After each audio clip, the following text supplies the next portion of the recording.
I wasn't able to pay my utility and my rent at the place.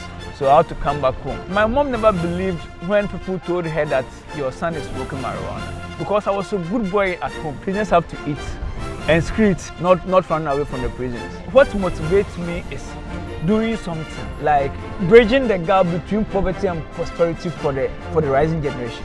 Because too much poverty. Atu is a young man in his early 30s who got crippled in a car accident.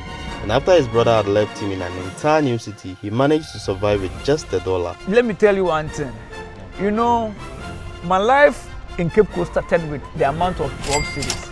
In today's video, I'll be following him around the city of Cape Coast, listening to his story and how he afforded a new home in a city he has never been to. I thought I was talented, so I can do anything on my own. Atu's story teaches me resilience, and at the end of this video, I am sure you will learn something for yourself too. Do you believe in love? Love? Yes. So make sure you watch this video to the end and give it a thumbs up. That way YouTube pushes it to more people out there. What I really want to do is mechanical engineering.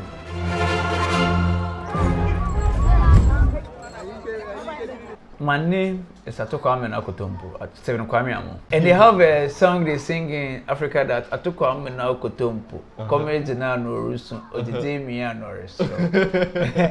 You see, of all the 7 days in the week, it's only my name that have a song to it. What was the name for a Monday born? Monday is Koyo. Tuesday. Kobina. Wednesday.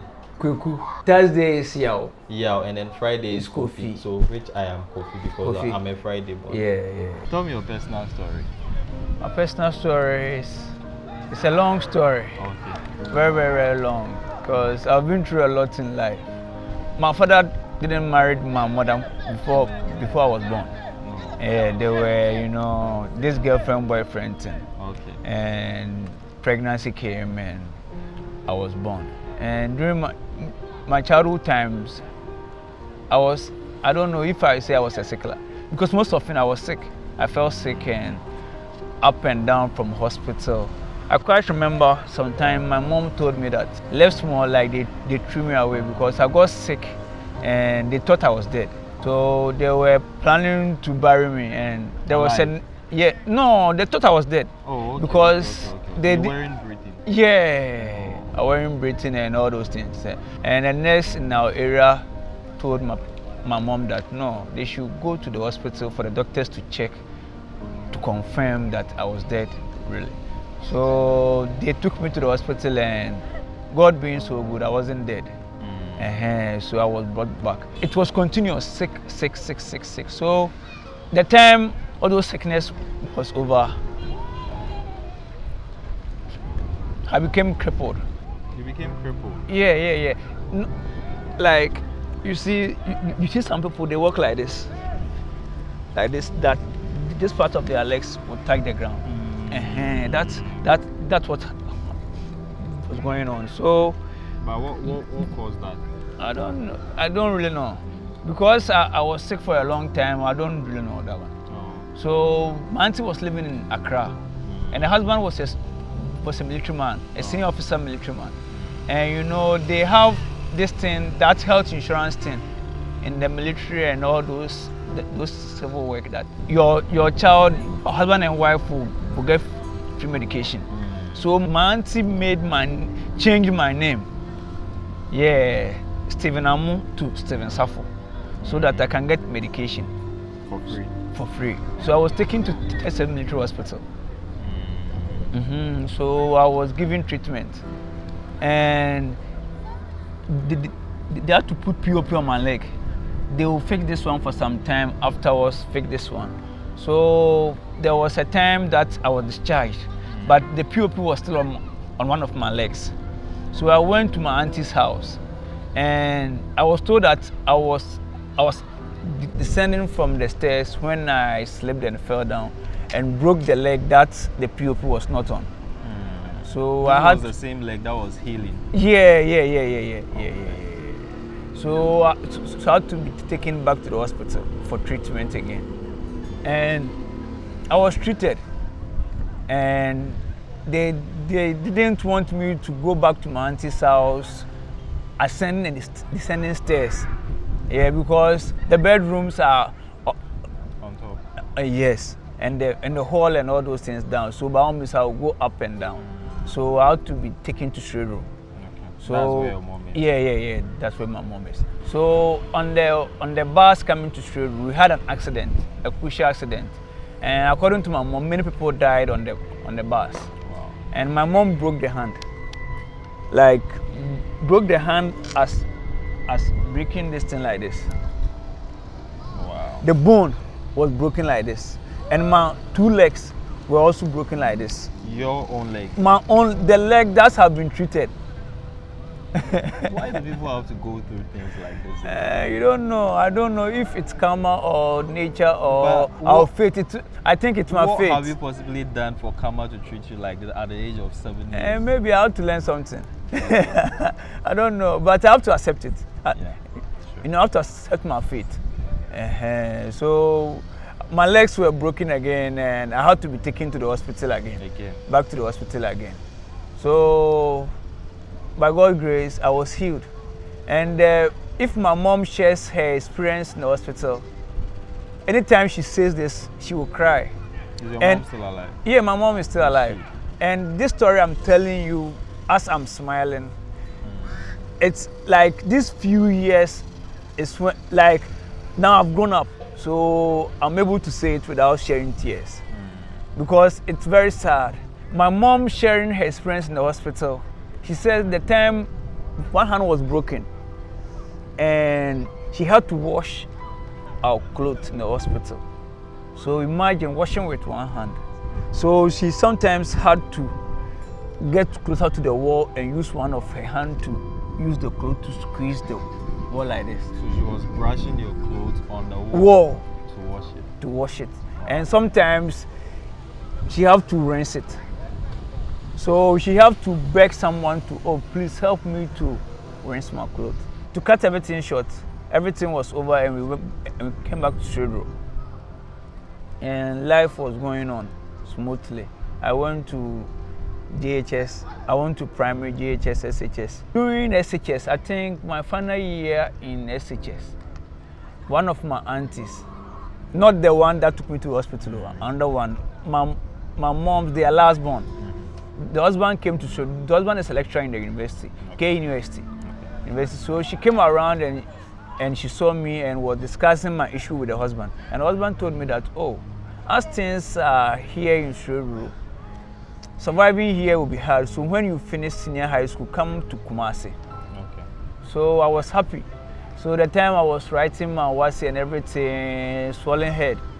You know, I know that I'll be traveling to Kumasi. And she told me that, and the man told me that I have a friend in the pharmaceutical company. So I'll be going there and I'll be working. Okay. So I was happy. And you know, I was a little bit of a bad boy. You know, smoking Indian hemp and all those bad boys. Get exposed to Indian hemp? Yeah, I got exposed to Indian hemp very early.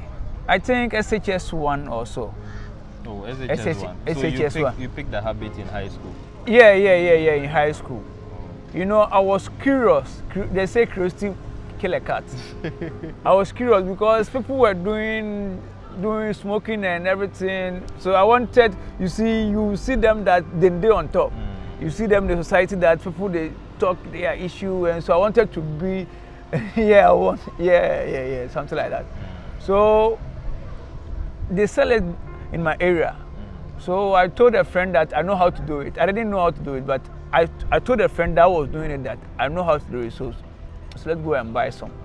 So we went and buy, and I tried it, and I was doing it. And my mom doing what exactly? Smoking. Okay. My mom never believed when people told her that your son is smoking marijuana, because I was a good boy at home, very good, calm, go to church and come. My mom thought I was going to be a pastor. And I quite remember one of my cousins who was a drug addict. He's dead. And I pray that God will put him at a nice place in heaven for me to meet him one day.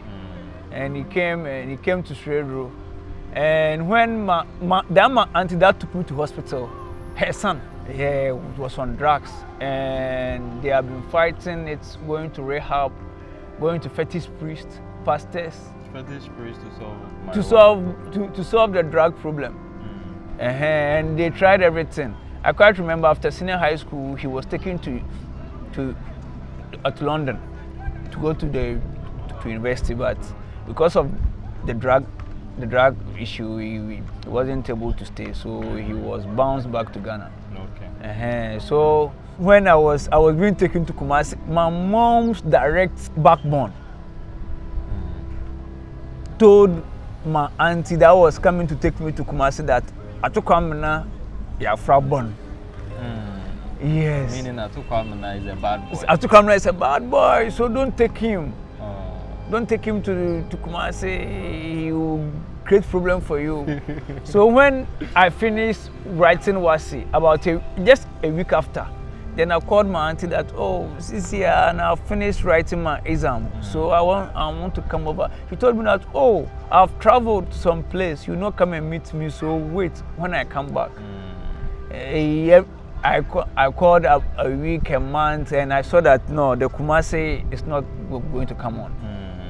So I had to just forget everything, then live my life. So I applied for some jobs. I didn't get. So one of my uncles was running a printing press, so I had to assist him. So I was in his shop, going up and down, and there was a time I stopped going there because the money I was expecting that he should be giving to me, he didn't. So I started doing video game center with a friend. So we had a kiosk, bought some TVs, then this PlayStation, then PlayStation, then Xbox. We were operating the stand, and it was going on well. We had money. I quite remember I had money, and I even left home to rent my own room in town. So I was living on my own. And one day, in the morning when we opened the shop, everything was stolen. I said, hey, what is this all from?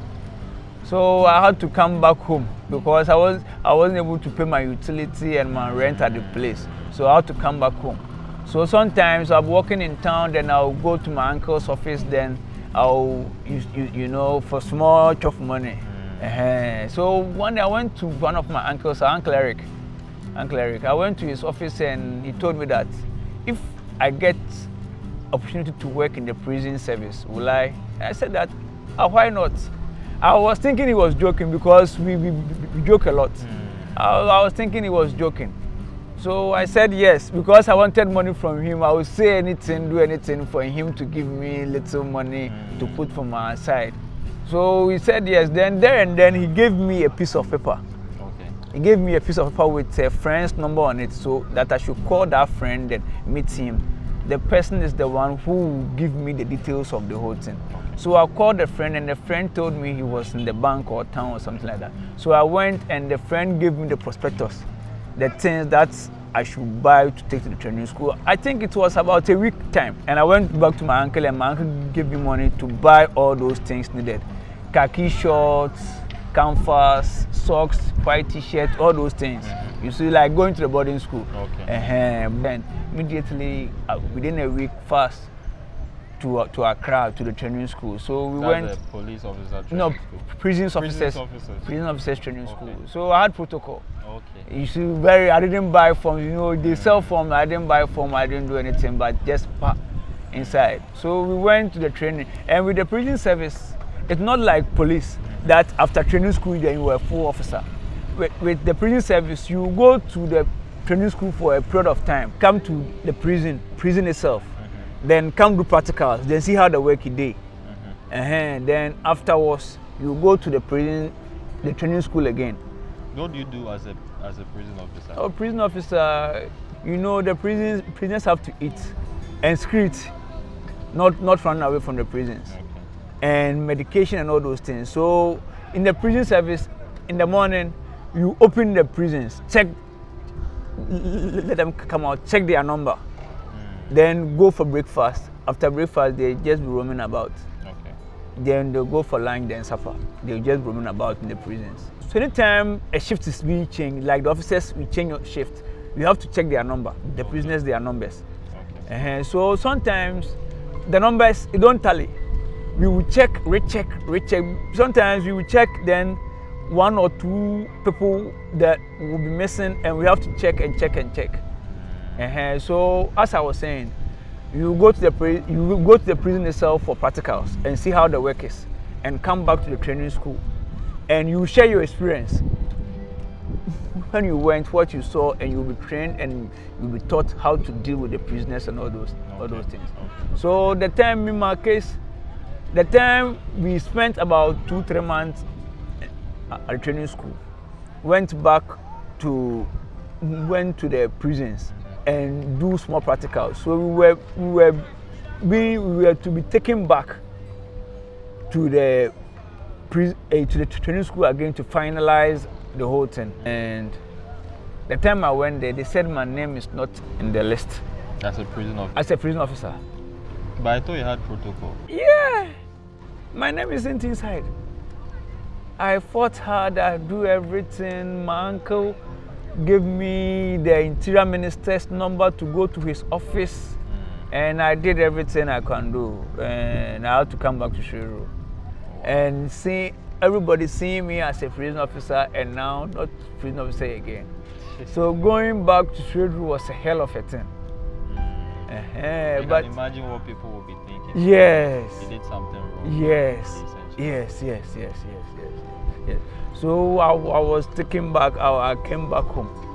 So I was in the house, and you know, in Straight Room we had a big family house that people come and rent. Okay. So there was this tenant. She was my classmate in GHS. Yeah, the name is Hannah. So she was working with the district assembly, tax collectors.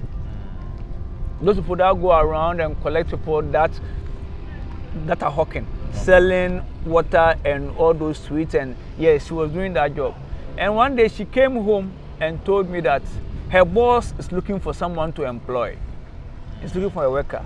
And this one too, I was thinking she was joking. You know, me always things come in a way that I'm not expecting. So sometimes I think it's a joke, but always I say yes. I never say no. So I said not, oh yes, I will do it. So she told me that in the morning when she's going to work, she will go with me and I'll see her boss. So I went with her and I saw her boss. The boss told me that we are in the middle of the month. So he will show me how the work is, and I'll go back home and I'll come back at the beginning of the month so that I start working. They were printing tickets. So the boss told me how to print the ticket. Oh, so I printed 1, 2, 3, and he was telling me that, oh, right now you can go home if you want to. I told him that if I go home, I may have nothing to do. So I'll stay in. So I stayed in and worked for the whole day. So the time I was going home, the boss gave me money that, oh, I should take this as chop money. And it was quite a good amount of money, like about 10 cedi or something like that, 20 cedis, somewhere around 20 cedis. And I said that, then this one is fine. So the next day I went, then the boss asked me that, have you come again? I said, oh, within these 2 weeks, I can even work for you for free, because I'll be in the house not doing anything. So then I started working. And at the end of the month, the boss paid me for that short. After volunteering? Yeah. For that period of time, he paid me. My boss was always busy, so he made me to meet some of his clients. Therefore, he had contact with. So with the assembly, sometimes he had to meet the MP and the municipal director, and he made me to meet them because he saw the potential in me. So he gave me that opportunity to learn more. So I was able to learn more how to meet big people and how to present myself, present business proposals and all those things. So my position in the job rose within a short period of time, and even some of the workers there was envious about me. And they envied me, and my boss didn't think of it that way. So we went on and on and on. So the contract with my boss had the contract with the assembly. So we were working with him for the contract. So the contract was over and we went back home. So I was home for some time and I wanted to live a better life, but there wasn't anything better for me to do in Sweden. This is Cape Coast, this is not Sweden. How did you end up moving here? Okay, I came to Cape Coast for festival. For a festival? The Fetu Festival. It's a very big festival. Oh. People travel all over the world. You know, Cape Coast is an ancient town.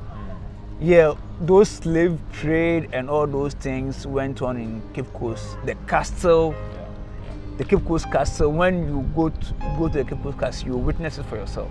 And always, my grandmom tells us about Cape Coast. My grandmom is from Cape Coast, so she tell us that the Fetu Festival is nice. Is this. So one time, my junior brother wanted to come, and I said we will come. So I came with him to the festival.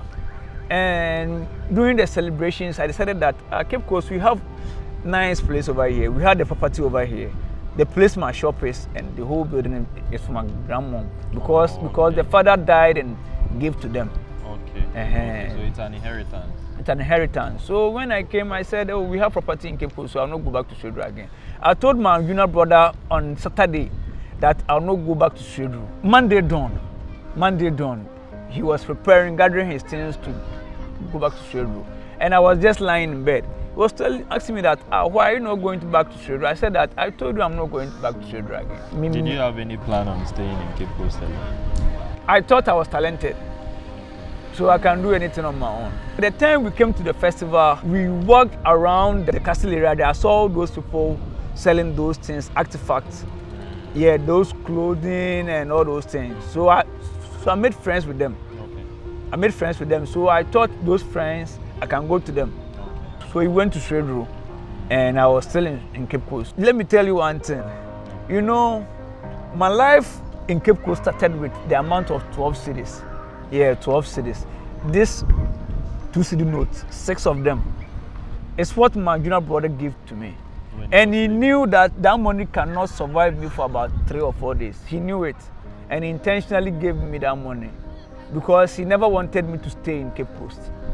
But I made a firm decision that I would stay. So I was living on that money, and I would come to them, front line over here, and they will be cooking, and we were, you know, Rasta brethren. Rasta brethren. Then we'll be eating. Okay, so you were having locks? No, that time was our. Okay, I was having locks. Okay. I was having locks. I had small jeans material and some small things, and I made the slippers out of, and I brought it to them, and they saw that you have this talent, and you are just lying, sleeping. You made a slipper. A slipper. At that time, I made a slipper with jeans and this kind of African fabric that can take some nice design. And within a short time, they sold it and gave me the money. And then I saw that this thing to take me to some place. So I started making them and giving it to them to sell. I give to them to sell. And the house I was staying, there were some stores in front of the house. So I called my grandmom to seek permission from her so that I can use one of the stores. And she told me that, the stores are for you. Me, I will die and go, so everything is for you. So I occupied the shop. So there was a friend of mine who was a tailor. There was a time I went to Accra to buy materials for shoe. And he told me that he wants to come to Cape Coast to establish his own shop. I told him that I have a shop. So you can join me as you sewing clothes, I'll be doing shoes. So he came, we were in the same shop. He was sewing, I was doing my shoes. And there was a time he had to go back to Accra because he saw that I wanted to learn sewing and never wanted me to know how to sew. Why do you think he didn't want you to learn how to sew? Because he thought I'll take his job from him. So he got angry and left. So the time he left, his customers were coming that I want to sew this, and I told him that I'm not a tailor. And someone advised me that, why, you made a mistake, like you should have learned the tailoring. And it came to my head that I should take a risk. So there was this guy, I'll never forget his name. His name is Bafo. He was working in the nursing school. And he brought some clothes for me to sew. So I took it upon myself that I'll take a higher risk than see what I can do.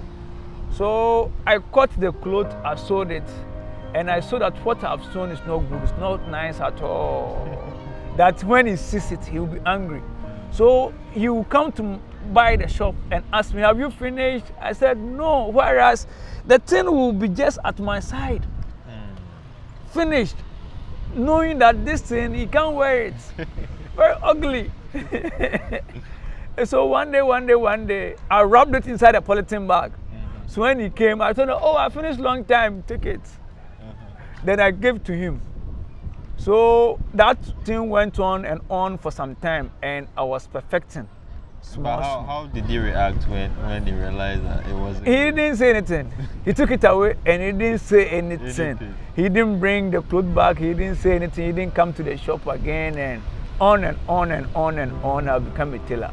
I believe in helping the rising generation to get something to do, because in growing up, if I had someone to hold my hand or to show me the way, things would have been a little bit easier for me. I want to go through the hardship so that I'll put something down for the next generation. What motivates me is doing something like bridging the gap between poverty and prosperity for the rising generation, because too much poverty. Are you married?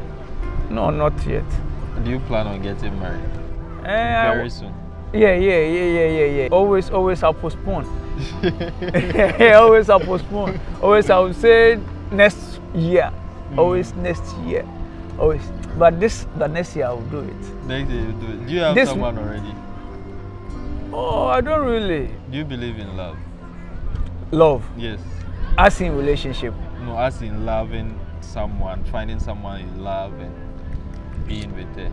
Oh, right now I don't believe in that thing again. I want someone who understands me, who is focused, who wants to do something in life and in the future. And if I get someone like that, we will build the love. Within 6 months, 1 year, we'll be able to build the love.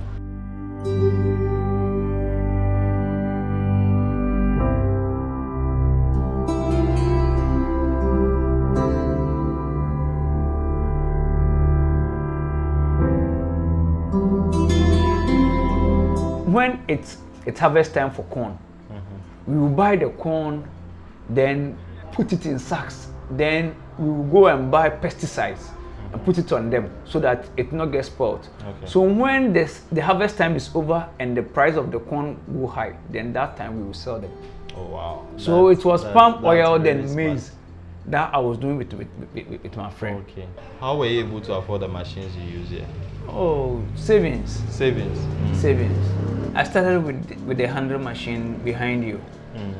You know, that time the economy wasn't that hard like today. The time I bought this machine, it was about 1,100. Right now, it's somewhere around 4,000. So I saved and saved and saved. Sometimes I have to go on empty stomach. What are some of the challenges you have in your business? People knew me to be a shoemaker. And seeing me as a tailor, some people say that, oh, this guy is a shoemaker. How can a shoemaker turn to tailor? You see, so some people don't get me, don't understand me. People don't have eyes to see what I'm doing and where I'm going. Even sometimes someone will come to me with the clothes to sew, and as we will be talking, he will be telling me that the time I was bringing the clothes, this person and that person told me that you can't do it, and see how perfectly you've done it for me. Why do you think people think you can't execute the task of tailoring? I don't know, because people are stagnant where they are and they are not moving. So when they see you moving, they don't believe that you are moving. As I'm talking to you right now, I've withheld the shoemaking for some time. Why? Because of capital. You know, with shoemaking, the materials are expensive. Okay. And with shoemaking, someone will not give you money to go and buy the materials, the leather and all those things. But with the tailoring, people will bring their material for you and will even give you advance money. Okay. To sew for them. But so you always have that capital to start yes, with. The capital comes from the customers. As we were talking, I didn't say something. Okay. The reason why the shoemaking went down. So there was a shoemaker, that cobbler, that people don't go around and sew shoes and slippers. Polish and all that. You know, there was one particular guy that he always passed by, and after making it, you know, the glue, that time, I didn't have that glue that will stick the shoes properly. So after doing it, I have to make him to sew it all around for me.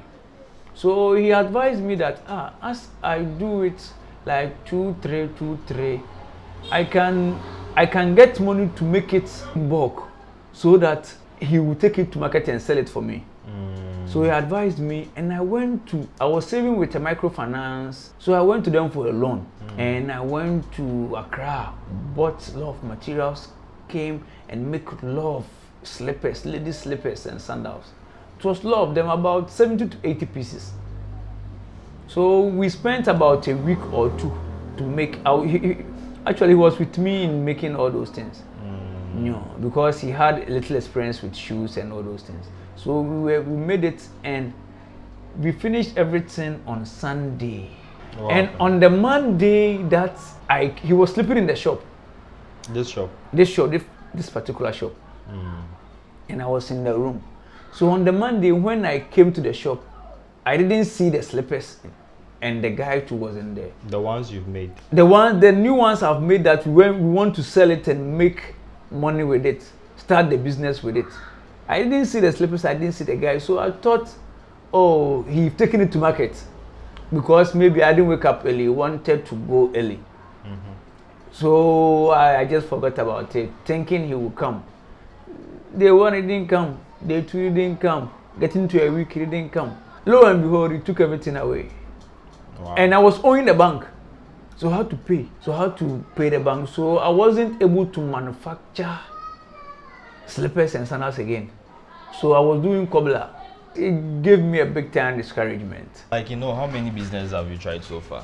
A lot of them. You mentioned prison officer, and then you went all the way to doing tax collection. Yeah. And then you started making shoes, and then now tailoring. Yeah, you see, because I've been through a lot, I tend to forget at some point in time. And let me take you back to Sredru. Okay. My palm oil business with a friend. You had a palm oil business? Yes, Wow. It was booming. A friend of mine, he was a teacher and was teaching in the villages. Anytime we close from work, he would come to my house, just the next door neighbor. He would come to my house and we would go to town. So he came to my house and he saw me making the palm oil. I was just playing with it. And he told me that, you can make palm oil. And he told me that, oh, this thing you are doing, you can even sell it, and you can even do it on large scale. And I was telling that, then how can I get the palm fruit to make it? And he told me that the village where he teaches, those people grow a lot of them. And even some of them, they have business. So we can bring our minds together, then try doing something. So the next day or the few days afterwards, when he was going to school, he was using his own car, a BMW. He was driving BMW. So we went and I saw it for myself. We went to the farm, so we gave the farmers money. And we had a lot of the palm fruit. And we employed some of the villages. So they will boil, cook, the process. I can't say all the processes. So they will do it in these big gallons. Okay. And we will go and sell to the market women. We had a lot of money that, this kind of pamper boy is coming. If you know much about Sredru, you get me with this one, that Sredru is known to be a town full of this kind of pamper boys and scammers. Okay. So they will sometimes go to some expensive place to enjoy themselves. And they will see us there. And they know that we are not into that thing. But that business was able to fetch us money to live their life. And not the palm oil alone. When it's harvest time for corn, we will buy the corn, then put it in sacks. Then we will go and buy pesticides and put it on them so that it not get spoiled. Okay. So when the harvest time is over and the price of the corn go high, then that time we will sell them. Oh wow! So it was palm oil, really then maize that I was doing with my friend. Okay. We had a lot of money, but the chilling was too much. So we chop our capital. So we collapsed the business. Mismanagement. What I really want to do is mechanical engineering. Yeah, I love machines. Okay. I've never taken my machine to repair before. My machines I've been using to work, I've never taken it to work because it's in me. I love machines. You know, that's why I love cars. You know, I So can't you remember. mean you fix these things when they are broken? Yeah. I fix them. And even some friends of mine have their own. When it breaks down, they bring to me and I fix for them. I quite remember when I bought my car, that old car. You see, that car made me to know much about machines, and there was a point in time, because the car was old and always developing for taking to mechanic. There was a point in time I stopped taking it to mechanics, because when I take it to mechanic and they are fixing it, I'm able to capture what they are doing so easily. Okay, so you literally stay around to watch. Yeah. I literally stay around. Anytime I think of future, in the future, in my old years, what I want to be working on is machines. How do you plan to do that? Going to school, and I have a friend at a big mechanical shop that I'll be having some part-times. Okay. I'll having some part-times that sometimes either weekends or I'll close from here earlier. When this business reaches some level that I can leave into the hands of my workers with free mind, that they will do everything as I am there, then I'll be starting going there. As I'll go in there, then I'll go to the polytechnic. Even last year, it was left with small like this. I went to buy forms, the matured entrance exam. Yeah, to start the mechanical engineering. But have you ever been intimidated by your age to go to school? Oh, I've never been intimidated by my age. You see, as I was saying, I said in my old age. In your old age? That's what I want to be doing. How much do you make in a day? 70 to 100 cedis. 70 to 100 cedis in a day. Sometimes it might be more than I told you, or it might be less. Okay. You know, with my thing, I don't keep proper data. Right now, the people I deal much is people that sell clothes. Yeah, I sew for them and they sell. Okay. So it's more like you are working for them indirectly. Yeah, indirectly. Okay. Indirectly. Okay. So what usually entails the process of making a full dress? Yeah, you have to get the fabric. Okay. Either you buy them or the customer bring, or the whole thing is have to get the fabric, and it's very big fabric. Then you get the measurement of the person you want to sew for, and you start drawing on it, sketching on them, and start to cut. Okay. After cutting it, sometimes some clothes you have to stiff some place. You do all those things, then you start sewing. Some time ago, we were thinking that all the jeans clothing are being brought from America. But right now we have the jeans fabric here in Ghana, that we have been sewing jeans material and people have been patronizing and buying it. For me, I've been doing it. So any you that want to venture into this business, I would say that is good. It's profitable, and we have a lot of respect in the society. So that is it, guys. Thank you so much for watching this episode of Made in Ghana series with me. I'm currently here in Cape Coast and with Ato. Subscribe to the channel so that you will support Made in Ghana. Exactly. As the Francis say, I do with you. As you will fear, Yeah, man.